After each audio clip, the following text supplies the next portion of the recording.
Today, we're taking a closer look at a scandal that's rocked the EU involving the Hungarian foreign minister. Over the weekend, the Washington Post reported that Peter Szijjarto regularly shared sensitive information with his counterpart in Russia, Sergei Lavrov, and even called Lavrov during breaks at EU meetings to update him. Now, Szijjarto initially called those reports fake news, but in comments on Monday, he admitted that he speaks regularly with his counterparts in Russia and several other countries, both before and after EU meetings. In response to all of this, the Prime Minister of Hungary, Viktor Orban, has accused EU officials of intercepting the foreign minister's calls and demanded an investigation into whether Szijjarto's phone had been wiretapped. We'll speak to our guest about this in just a minute, but first we get more details from Eliza Herbert. Hungary's Foreign Minister Peter Szijjarto has been accused of leaking sensitive EU information directly to Moscow.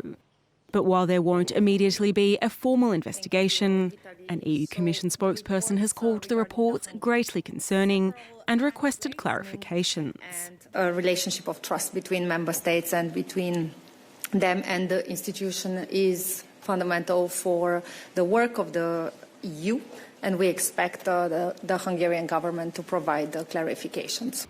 The allegations were reported in the Washington Post on Saturday, in an exclusive about the lengths Russia will go to keep Prime Minister Viktor Orban in power, with upcoming parliamentary elections looming. It referenced an anonymous European official who claimed Szijjarto made regular phone calls during breaks at EU meetings to provide his Russian counterpart, Sergei Lavrov, with live reports on what's been discussed. And that through such calls, every single EU meeting for years has basically had Moscow behind the table. Polish Prime Minister Donald Tusk says the allegations shouldn't come as a surprise. We've had our suspicions about that for a long time. That's one reason why I take the floor only when strictly necessary and say just as much as necessary. The EU has since restricted Hungary's access to classified information. Szijjarto, however, has described the report as lies and fake news. And Orban has ordered a probe into wiretapping, saying eavesdropping on a member of government is a serious attack on his nation. And for more on this story, I'm joined by Dr. Mark Loustau, a fellow at the Institute for Advanced Study at Central European University. He joins us from Budapest. Thanks for being with us here on France 24. You know, a spokesperson for the European Commission made the point that the reason this is so concerning is that trust between members of the bloc is vital. So why does there appear to be such little trust between Hungary and the rest of the EU?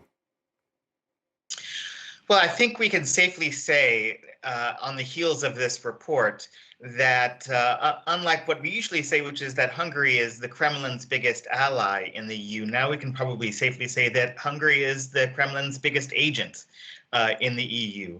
For years now, Viktor Orban has basically done the bidding, not only of Sergei Lavrov, but of course of Vladimir Putin, in trying to destabilize not only unity within the EU, but also the government in Ukraine as it tries to defend itself against an unjustified and unprovoked attack by Russia.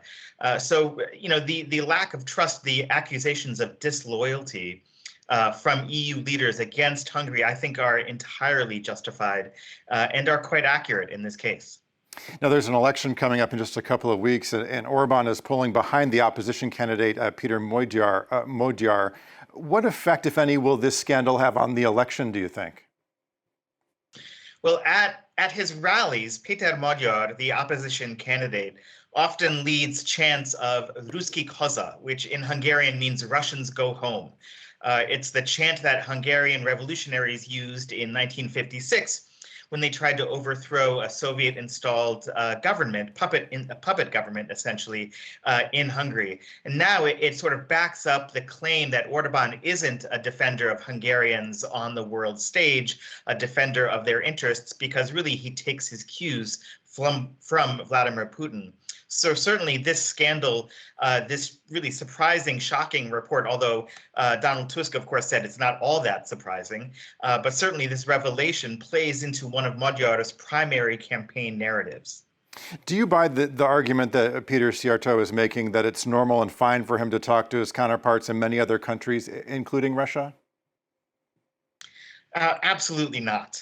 Russia, once again, just to reiterate, unprovoked, attacked Ukraine and violated another country's sovereignty. And in those cases, certainly it's justified to try to isolate the offending country, to try to isolate the government. And certainly Russia has shown no friendliness towards the EU. It's tried at every step to undermine EU unity, especially in regards to welcoming Ukraine into the European Union as an EU member and to strengthening ties with NATO. Certainly, Russia is no friend of Europe. I think that's absolutely clear. So for Peter Szijjarto to say that he's just having normal conversations with a foreign partner is really beyond the pale of any attempt at explanation, and we really should be very skeptical. Now, the European Commission, as we heard in that report, has reportedly stopped sharing certain classified intelligence with Budapest as a result of this. How is that sustainable, and how does Hungary remain a functioning member of the EU when other members are treating it as a security threat? Well, that is the question. The real question, I think, is facing Europe's leaders, what to do next. Between now and April 12th, which is when Hungary's national parliamentary elections take place, certainly it would be wise for EU leaders not to do anything at all, lest they spark even further accusations of interfering in the Hungarian national election, which is, of course, exactly what Viktor Orban wants, because he's always sort of portrayed himself as the lone defender of Hungarians' interests on the national stage over and against Brussels and other EU leaders. So certainly until April 12th, EU leaders should maintain a policy which they've sort of tried to greater or lesser degrees of staying away from the Hungarian election, not commenting on it, not trying to say anything about it either way. After April 12th is another question entirely. Certainly, German Chancellor Friedrich Merz has, in response to this revelation about Szijjarto's relationship with Lavrov, as well as Viktor Orban's refusal to remove his veto to block the 90 billion euros of aid to Ukraine, Friedrich Merz responded to both of those actions by saying there will be serious consequences if Viktor Orban remains in power after April 12th. Certainly, I think serious consequences are justified, would be legitimate, would be a form of legitimate action. Exactly what those consequences are remains to be seen. Sweden's government has floated the possibility of an Article 7 procedure to remove Hungary's voting power within the EU. Certainly, I think that would be a justified action. But again, everything will have to wait until the elections on April 12th. If Peter Magyar wins, would that basically reset the clock on the EU's relationship with Hungary, do you think?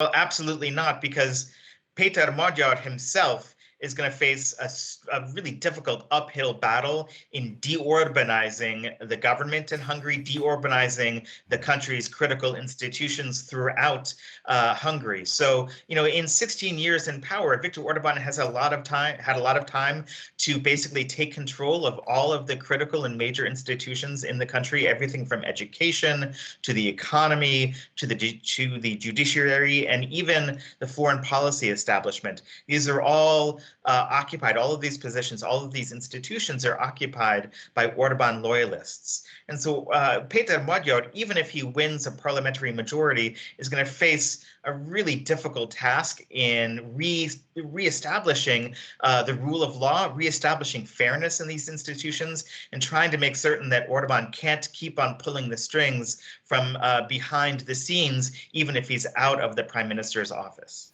I want to ask you a question about the election itself. Polls show there's low public confidence in the fairness of the upcoming vote on April 12th. What are the prospects of a fair election in your view? Well, it's certainly true that Viktor Orban has absolutely tilted the playing field. It is not an even playing field. Peter Magyar, in all independent polls, has a lead of between 7 to 11 percentage points. And even if he does win a significant majority of the votes, it's very possible that he will not gain a parliamentary majority, or his majority will be quite small.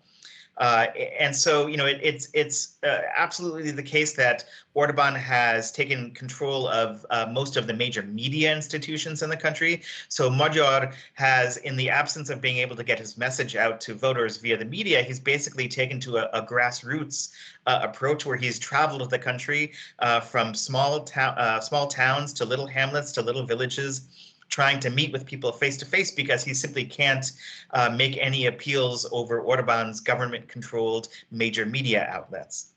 Now, if at the end of the day, if Peter Magyar does win a parliamentary majority, it's quite possible that Viktor Orban will still try his best to destabilize public confidence in the outcome of the election by contesting the vote in small villages, in single-member districts that are basically will come down to a vote of maybe hundreds between him and Peter Magyar. The difference between winning and losing will be really in the small numbers in some of these small villages. And Viktor Orban is quite possibly laying the groundwork for destabilizing the conditions in the country after the election on April 12th.